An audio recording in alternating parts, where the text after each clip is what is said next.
unheard of for a club, because of the sanctions, because of the rulings and the breaches, for them to be demoted out of the Premier League. There could be a ban for them not to be able to compete in the Premier League for a season or two. There could be a massive points deduction as well. There could be a hefty fine, which is what I think they will end up potentially getting. But we do have to caveat and factor in one thing as well, that we do have to factor in the fact that CAS, who was the organisation that was able to appeal on their behalf for their UEFA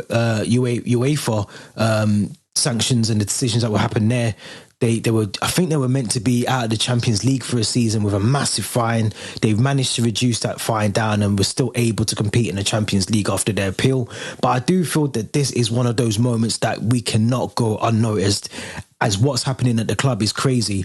I do think that there's going to be a lot of time before we see anything happen to Manchester City. I don't think it's going to be this season. I know there was a lot of banter online yesterday about, Man United and Liverpool sharing the last 6 titles that Man City have won between them, 3 apiece, but I don't see any of that happening. And, if we do that, we have to open up, another can of worms. Burnley, who I think were relegated last season, finished on 35 points. I think Leeds were 38 points and Burnley had a better goal difference. So had they not lost to Man City, they would have been still in the Premier League. So I think there's still a lot of things. You can't just give Premier League titles away. I think you can strip them 100% and then avoid the season and say that there was no Premier League winner.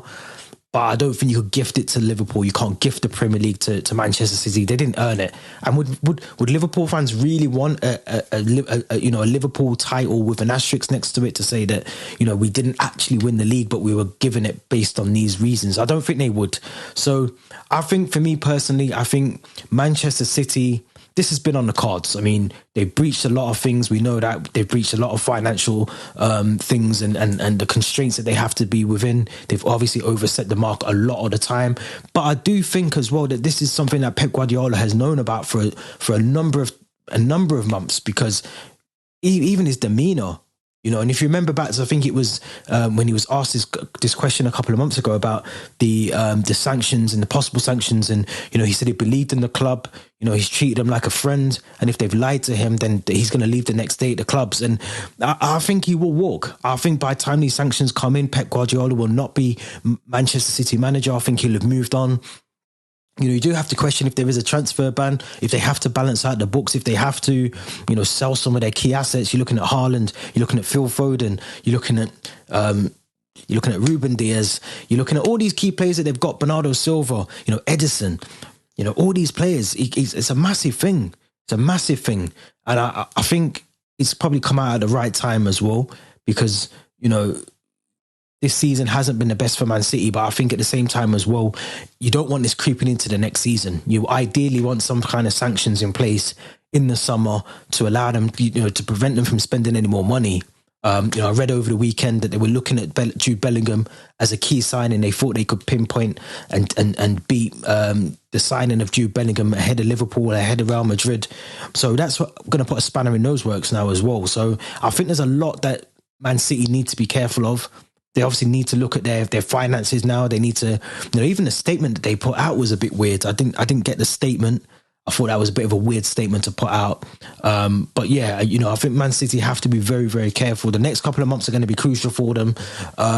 Even the Champions League, that's going to have another impact to that as well.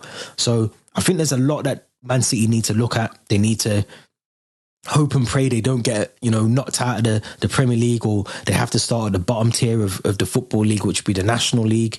That's an option. We have to be honest, that is an option. Whether it's a realistic one, it's still an option. So, if they have to do that, Haaland isn't going to be playing against Bromley. He's not going to be playing in the National League. He's going to be playing, he wants to be playing top football, world-class players. They're not going to want to play in the third or fourth tier of football. So I think for me, that would be worst case. I think in the realistic world, they're just going to get a massive fine, maybe a 15 to 20 points point deduction. And I think that will be it. But I would not be surprised if the FA try and make an example out of them. I really wouldn't, because they've done it to clubs in the past. You look at Juventus, as I mentioned, they were put down into Serie B for a lot of their corruption over there. So I would not be surprised if they do something similar here. But it would be unprecedented. It would be unprecedented if they do that. But let me know your thoughts in the comments. Let me know what you think. And we'll be back with another video very soon. This has been Style of Play. Theo, myself, thank you very much for watching. Make sure you smash that subscribe button as well, and also the like. And also, as I said, hit that link in the description. It will take you to our Twitter account as well. This has been Theo, Style of Play. Thanks for watching.